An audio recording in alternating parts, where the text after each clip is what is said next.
Hello, this is Jake Morrell, and here we're going to look at baking normal maps within Maya using the Turtle plugin. This tutorial is aimed at users who have the basic understanding of Autodesk Maya 2016 LT in regards to controls and menu navigation. So here to start you can see we have two cubes, one of which is our higher resolution model and the other is our lower resolution model. Our aim here is to capture the detail of the higher resolution model onto a normal map texture and apply it to a lower resolution model, allowing us to display the detail of the high res on the low res, essentially reducing the cost of displaying the details significantly. So let's get underway by moving the low res model on top of the high res. I'll explain why we do this shortly. Now head over to the top menu and select Windows. From here select Outliner. This window gives you an overview of the models you have in your scene. To make it easier for us, we'll rename our models. You can rename them whatever you like so long as it's recognizable. I'm simply calling mine Base and High. Once done, head over to the drop down menu below the menu bar and go down to Shading.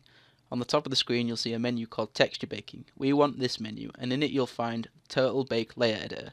On the left here we see our layers. At the bottom, create a new layer for our cube. Again, you can call it what you like so long as you can recognize it. For mine, I've named it Test. On the right of the window we see two boxes, one for our target surfaces, which will be our lower res model, and one for our source surfaces, which will be our higher res model. Find your base mesh and select it. Once selected, add the selected model to the target surfaces. Afterwards, select the higher res model and add it to the source surfaces. Once done, head back to the Texture Baking menu and select Turtle Texture Baking. In this window, we will only want to concern ourselves with the Baking tab on the far right. This is where we will configure all of our settings for creating our normal map. The first thing you see here is a drop-down menu for the Bake layer. Select the layer you created earlier, mine is called Test. Below that is a Bake 2 drop-down menu. By default this is set to Texture. There is another option for vertices, but we don't need this for that, so leave it as default. Next we have a Target menu. In it we find more menus for target surfaces and source surfaces. These are the same menus as the ones we used earlier, so if in future you'd prefer to use these, you can. Below that we have transfer settings. I won't go too into these settings for this tutorial, so for now most of it can be kept at default. So you want sampling preset set to closest. The sliders for this setting can remain the same. Transfer space below that by default is set to world space. This is why earlier we moved the two objects on top of one another. Maya will create a texture for the normal map based on where the two objects are in the scene. The other setting, object space, allows you to do this without having the two on top of one another. For this example, we'll leave it set on world space. Everything else on this tab can be left to its default settings. After this, head down to Texture Bake settings. Here we can set the size of the texture map for our normals. For this, change it to 2048. You can change this later in editing softwares like Adobe Photoshop.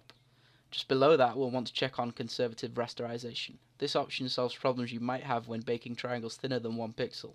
This shouldn't be a problem for us, but to play it safe we've checked it anyway. You can also choose a directory for your texture file to save out to. For mine, I made a folder on my desktop called Bake Folder. Under that we have the option to name our file and choose its file format. Mine is called CubeTest and I've changed the file format to PNG. By default it's set to Targa. Under that we have our edge dilation settings. This basically pads out the texture by a number of pixels and helps prevent texture bleeding. We can keep this set to 5, but in some circumstances it can be beneficial to have it lower or higher.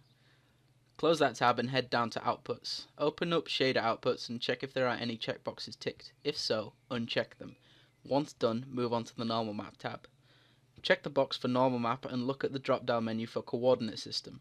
This menu controls how the program creates the texture. For this and most circumstances we want to have this set to Tangent Space.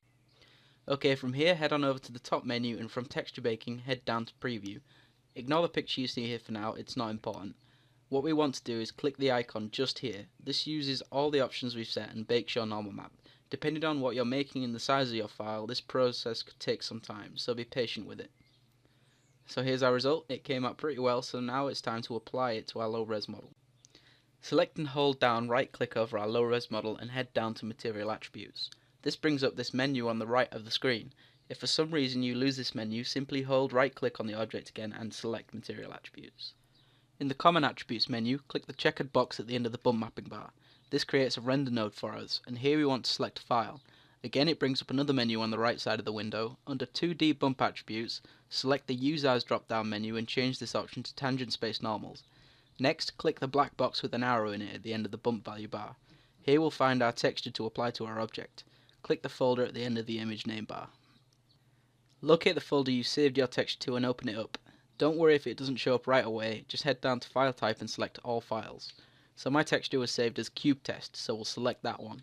And there, if everything was done correctly, our low res model is now showing the detail of the high res with a fraction of the cost.